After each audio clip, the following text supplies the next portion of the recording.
ಇನ್ನುಳಿದಂತೆ ಈಗ ನಮ್ಮ ಸನ್ಮಾನ್ಯ ಮುಖ್ಯಮಂತ್ರಿಗಳು ಶಿವಕುಮಾರ್ ಅವರ ನೇತೃತ್ವದ ಸರ್ಕಾರ ಇವತ್ತು ರಚನೆ ಆಗಿ 2 ತಿಂಗಳಾಗಿದೆ. ಸಂಪೂರ್ಣ ಮಂತ್ರಿಮಂಡಲದ ವಿಸ್ತರಣೆ ಕೂಡ ಆಗಿದೆ.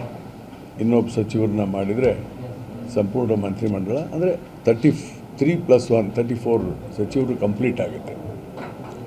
ಅದಕ್ಕೆ ಮೊದಲೇದಾಗಿ ನನ್ನ ಅನುಭವ ಮತ್ತು ನನ್ನ ಸೀನಿಯಾರಿಟಿ ಇವೆಲ್ಲವನ್ನು ನೋಡಿ ಸನ್ಮಾನ್ಯ ಮುಖ್ಯಮಂತ್ರಿ ಶಿವಕುಮಾರ್ ಅವರು ತಮ್ಮ ಮಂತ್ರಿಮಂಡಲದಲ್ಲಿ ಸೇರಿಸಿಕೊಂಡಿದ್ದಕ್ಕೆ ಮೊದಲನೇದಾಗಿ ಅವರಿಗೆ ಅಭಿನಂದಿಸ್ತೇನೆ.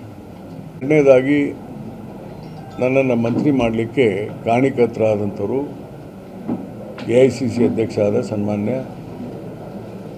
ಮಲ್ಲಿಕಾರ್ಜುನ್ ಖರ್ಗೆ ಅವರು ಮತ್ತು ಅಲ್ಲಿ ವಿರೋಧ ಪಕ್ಷದ ನಾಯಕರಾಗಿರುವಂಥ ಸನ್ಮಾನ್ಯ ರಾಹುಲ್ ಗಾಂಧಿ ಅವರು, ಸುರ್ಜೇವಾಲಾ ಮತ್ತು AICC ನಮ್ಮ ಏನು ವರಿಷ್ಠರದಾರ ಅವರಿಗೂ ಕೂಡ ಅಭಿನಂದನೆ ಸಲ್ಲಿಸ್ತೇನೆ. ಇಲ್ಲಿ ವಿಶೇಷವಾಗಿ ನನ್ನ ಮಂತ್ರಿ ಮಾಡಲಿಕ್ಕೆ ಕಾರಣೀಕರ್ತರಾದಂಥವರು ಮಾಜಿ ಮುಖ್ಯಮಂತ್ರಿಗಳಾದಂಥ ಸನ್ಮಾನ್ಯ ಸಿದ್ದರಾಮಯ್ಯ ಅವರು ನನ್ನ ಮೇಲೆ ಭಾಳ ಅಭಿಮಾನ ಪ್ರೀತಿ ಇದೆ.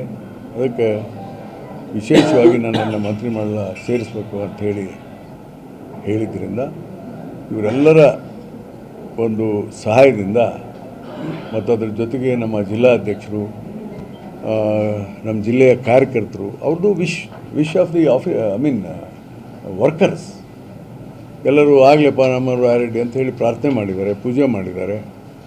This will all count in a good wish. ಅದಕ್ಕೆ ನಾನು ಎಲ್ಲ ಕಾರ್ಯಕರ್ತರನ್ನ ಪಕ್ಷದ ಏತರವಾಗಿ ನಿಮ್ಮಂಥ ಪತ್ರಿಕರ್ತರು, ನಿಮ್ಮಂಥ ಜನ ಎಲ್ಲರೂ ಆಸೆ ಪಟ್ಟಿದ್ದಾರೆ. ಅದಕ್ಕೆ ಅವರೆಲ್ಲರಿಗೂ ಕೂಡ ನಾನು ಅನಂತ ವಂದನೆಗಳನ್ನು ಈ ಸಂದರ್ಭದಲ್ಲಿ ಸಲ್ಲಿಸ್ತೇನೆ. Because love and affection that I should be a minister. They prayed. That's why I thank to workers and all in general public of the Koppal, including some of the news people also. Thank you very much.